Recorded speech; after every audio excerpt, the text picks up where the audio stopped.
এটা পটল মুসুরির যে পকোড়াটা তার পার্ট 2 এর।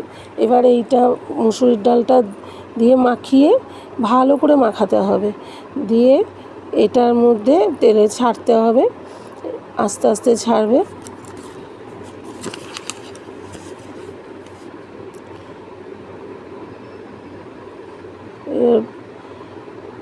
পরপর পরপর দিতে হবে,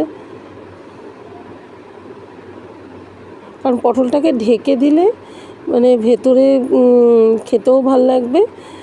পুরো মুসুরির ডাল দিয়ে এটাকে পুরো ইয়ে করে দিতে হবে। দেখো এরকম লাল লাল করে ভাজতে হবে। ভাজাটা যেন পটলটা যেন ভেতরে ভাজা হয়, প্রথমে সিমে করে দিয়ে পরে ওটাকে বাড়িয়ে ভাজতে হবে। এই ছিল পটল পকোড়ার রেসিপি। যদি ভালো লাগে তাহলে লাইক কমেন্ট